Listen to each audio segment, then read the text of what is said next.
मैं जिक्र कर रहा था कि पश्चिमी दार्शनिक हुए हाइडेगर नाम के, 20वीं शताब्दी की शुरुआत में ही जर्मनी की बात है, जब जर्मनी विश्व युद्धों की दुनिया में आ गया था, उस समय की बात है। उन्होंने एक बड़ी गहरी बात कही।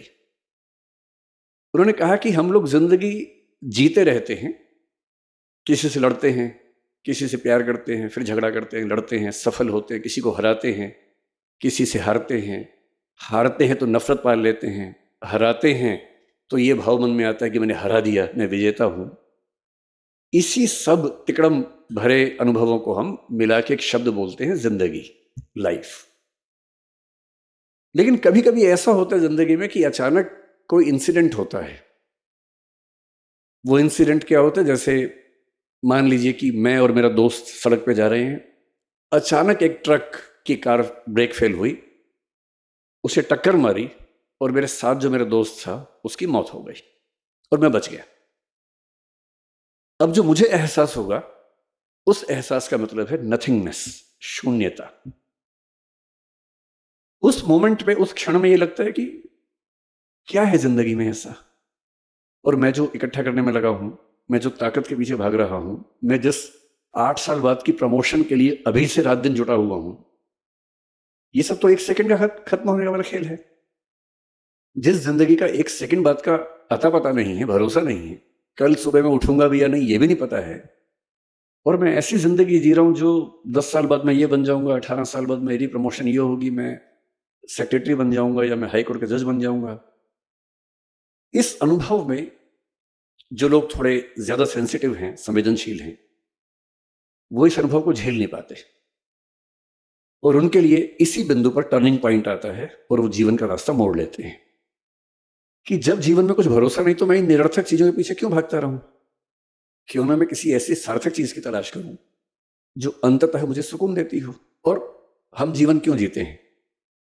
मैं दर्शन विषय का विद्यार्थी हूं, पढ़ाता भी हूं। भारत के, दुनिया के सब दार्शनिकों को पढ़ाने की प्रक्रिया में मैंने पाया कि अंततः सभी के मन में एक ही बात है, अलग अलग शब्दों से कहते हैं, और वो ये है कि जीवन का अंत इसी बात पे है कि मुझे सुकून मिले, मुझे आनंद मिले, मुझे सुख मिले। और सारे भौतिक सुखों के बाद, देश की राजधानी की सारी ताकत को देखने समझने के बाद, अगर उससे ज्यादा सुकून बारडोली के आश्रम में है, तो इसका मतलब है कि जीवन का सही अर्थ तो यहां की खुलेगा, वहां तो नहीं खुलेगा। तो मैं बहुत कृतज्ञ हूं सिंघवी साहब का, डॉक्टर साहब का, कहाँ के डॉक्टर साहब? हाँ, डॉक्टर साहब आपका बहुत कृतज्ञ हूं कि आपने, अब मैं आपसे कोई काम नहीं बोलूंगा कि मुझे इलाज करवा दीजिए, वो मैं कभी नहीं बोलूंगा। वो तो मेरा शुरुआती लालच था जो मैंने आपको बताया भी नहीं अब तक, और मन में था। और मुझे लगता है कि सच बोल देने से मुक्ति रहती है, झूठ बोलने में बड़ी दिक्कतें हैं, सच बोल देने से आदमी मुक्त रहता है। तो मेरा शुरुआती आपसे जो संवाद था वो लालच की बदौलत था, अब तो हम अच्छे दोस्त हो गए। तो मैं कृतज्ञ हूं कि आपने मुझे यहां बुलाया और इतने सुंदर संसार के बीच में आने का मौका दिया। मैंने तो स्कूल को देखा, मुझे लगा कि टैगोर, महात्मा गांधी और पटेल जैसे एक हो गए हों। टैगोर के शांति निकेतन में जो सबसे सुंदर कॉन्सेप्ट मैंने देखा कि क्लासरूम के अंदर पढ़ाई नहीं करनी है, पेड़ के नीचे बैठना है, खुले में बैठना है, प्रकृति में बैठ के पढ़ना है। मैंने देखा कि यहाँ क्लासरूम में चेयर्स है ही नहीं, केवल छोटे से स्टूल है, वो उठाना है और पेड़ के नीचे चले जाना है, और जहां मन करे वहां बैठ के पढ़ना है। क्यों एक चार दीवारी के अंदर बैठ के ही हम पढ़ाई करेंगे? महात्मा गांधी ने एक बहुत अच्छा विचार दिया था बुनियादी तालीम का, बुनियादी शिक्षा का, जो स्वावलंबन पर जोर देता है, स्किल्स की ट्रेनिंग पर जोर देता है, मातृभाषा में शिक्षा पर जोर देता है। और मैंने पाया कि वो सारे के सारे सिद्धांत इस स्कूल के अंदर ठीक वैसे ही चल रहे हैं। और सरदार पटेल का तो आशीर्वाद आश्रम को मिला ही है, तो उनके प्रति तो कृतज्ञ होना वैसे भी बनता है। दूसरा, मैं थोड़ा सा मुरारी बापू साथ में है, उनका जिक्र करके फिर मैं अपने मूल विषय पे आता हूं, सरदार पटेल पर। मेरा आज तक ऐसा सौभाग्य नहीं हुआ कि मैं किसी कथा में जाके सुन सकूं, पर, और मैं बहुत संदेह करने वाला व्यक्ति हूं, मैं बहुत विश्वास करने वाला व्यक्ति हूं नहीं।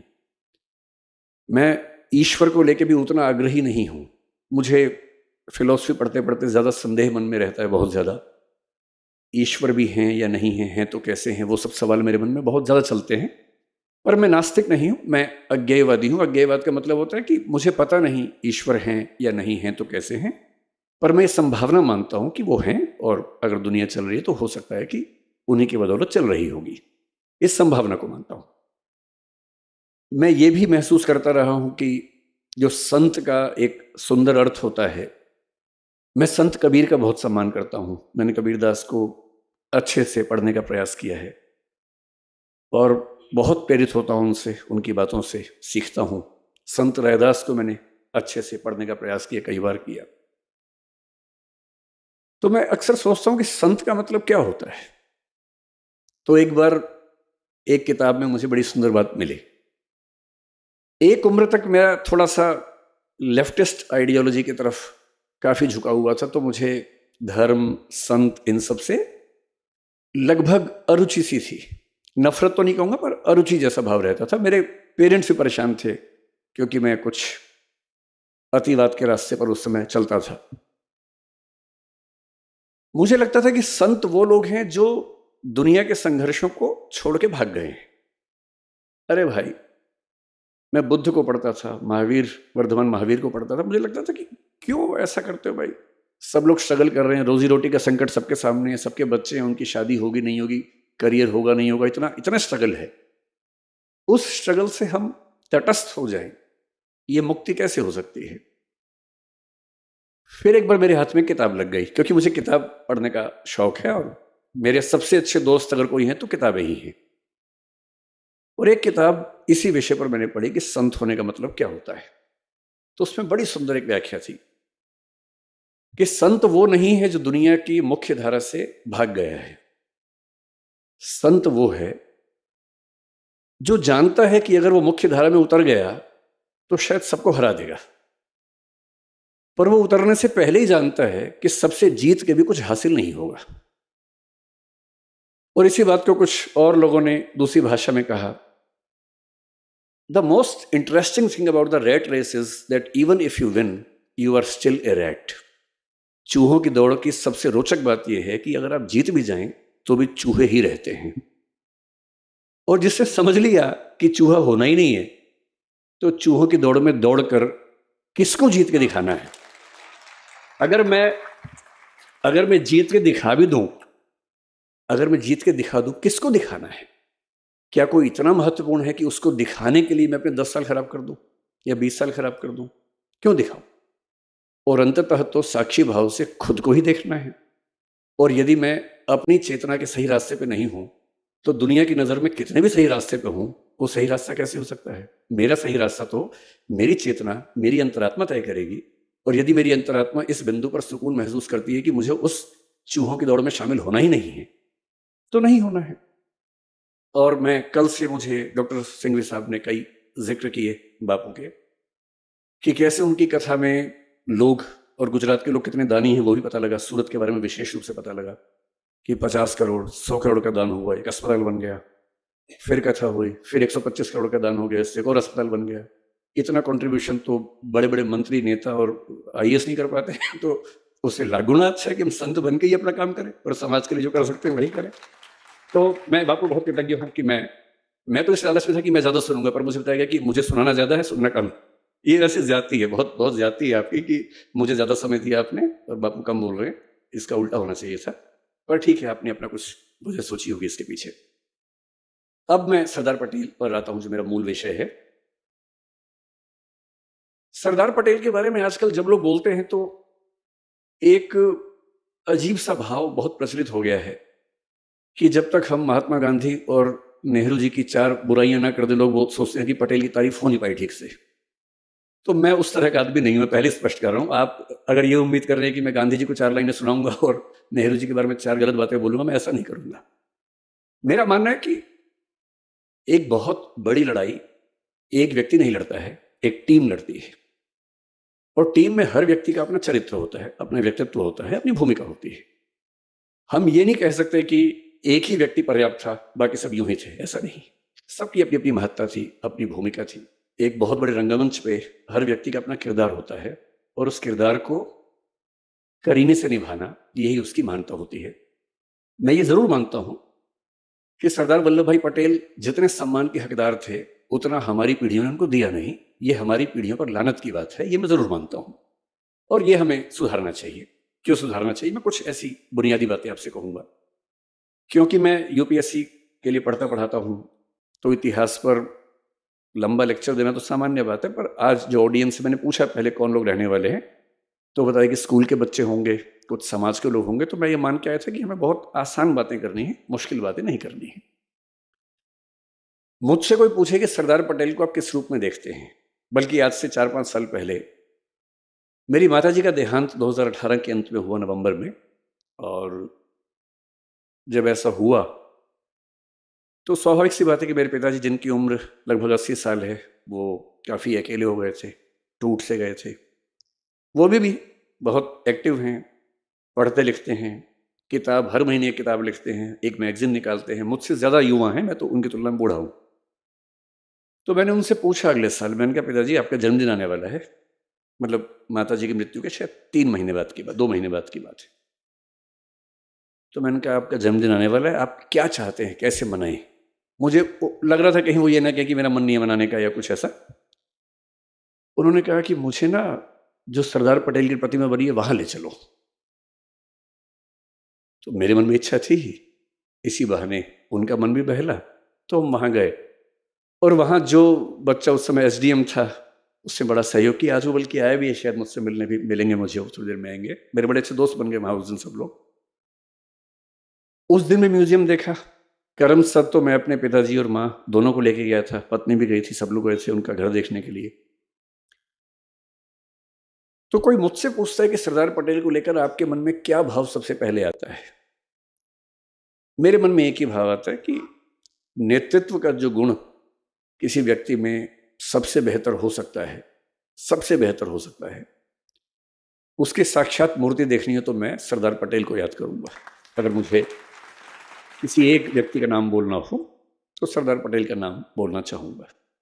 क्यों बोलना चाहूंगा? उसकी वजह अलग हैं, शायद वो वजहें थोड़ी सी इतिहास में आपको अलग लगें, पर मैं आपको 2-3 वजहें बता के बात समाप्त करूंगा। और क्योंकि मुरारी बापू हैं, राम कथा वो करते हैं, तो मैं बीच बीच में भगवान राम का जिक्र भी लाऊंगा ताकि थोड़ा सा पर्सपेक्टिव और सही तरीके से हम समझ सकें। भगवान राम के बहुत सारे रूप हैं। वाल्मीकि रामायण में अलग रूप है, भवभूति के उत्तर रामचरित में अलग रूप है। उसके बाद गोस्वामी तुलसीदास ने जब लिखा रामचरितमानस, उसमें काफी नया रूप वो लेके आए। और जो अवतारी राम थे वो मर्यादा पुरुषोत्तम राम बनकर हमारे सामने आए। और जिन राम को हम जानते हैं वो आमतौर पे गोस्वामी तुलसीदास ने जिस राम के चरित्र का निर्माण किया उनको हम ज्यादा जानते हैं। मैं हिंदी साहित्य का विद्यार्थी भी हूँ, हिंदी साहित्य में उसके बाद भी चीजें होती रही हैं। 20वीं सदी की शुरुआत में महात्मा गांधी के समय में ही मैथिली शरण गुप्त ने साकेत लिखा, उसमें राम का नया रूप सामने रखा, जिसमें वो प्रश्न कर रहे हैं, राम तुम ईश्वर हो मानव नहीं हो क्या, या राम तुम मानव हो ईश्वर नहीं हो क्या? और वो कह रहे हैं कि हे राम, इस देश को मत भूलना, राम तुम्हें यह देश न भूले, धाम धरा धन जाए भले ही, यह अपना उद्देश्य न भूले। और भगवान राम राष्ट्रभक्त नायक के रूप में उभरते हैं साकेत नाम की रचना में 20वीं सदी की शुरुआत में। फिर 1936 में हिंदी के सबसे बड़े कवि निराला राम की शक्ति पूजा एक कविता लिखते हैं।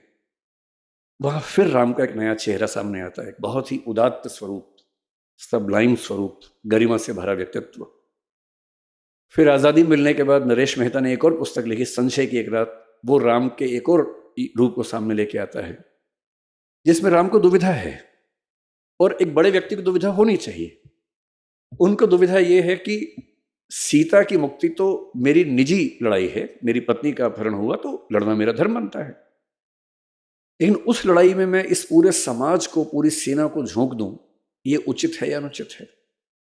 और रात भर वो इस दुविधा में रहते हैं, और उसके बाद उनको इस प्रश्न का सही उत्तर मिलता है, और उसी बिंदु पर संशय की एक रात पूरी कविता समाप्त होती है। तो मुझे जो पूरी भारतीय परंपरा में एक सबसे महान आदर्श नजर आता है अलग अलग रूपों में, वो भगवान राम का है। और मैं महसूस करता हूं कि जब हम पटेल को समझें और थोड़ा सा दोनों व्यक्तित्वों की तुलना करके समझें, तो बात और गहरे से हम महसूस कर सकते हैं कि पटेल का पटेलत्व राम के रामत्व के कितना नजदीक है, इन दोनों में कितनी गहरी समानताएं हैं। एक प्रसंग से बात शुरू करते हैं, जिस प्रसंग पर लोग नाराज रहते हैं, पर मैं यहाँ नाराजगी जाहिर करने नहीं आया हूँ। मैंने आपसे पहले ही कहा कि मैं ना नेहरू जी के बारे में एक गलत वाक्य बोलूंगा, ना गांधी जी के बारे में बोलूंगा। और पटेल जी को महान होने के लिए इसकी जरूरत नहीं है कि हम किसी को नीचा करके दिखाएं, वो वैसे ही बहुत बड़े हैं, किसी को मैं छोटा क्यों करूं उसके लिए, है ना। भगवान राम का प्रसंग ये है कि वो भी युवा होने के कगार पर हैं और उनके पिता राजा दशरथ कह रहे हैं कि बेटा, मेरी इच्छा है कि अब तुम राजा बनो।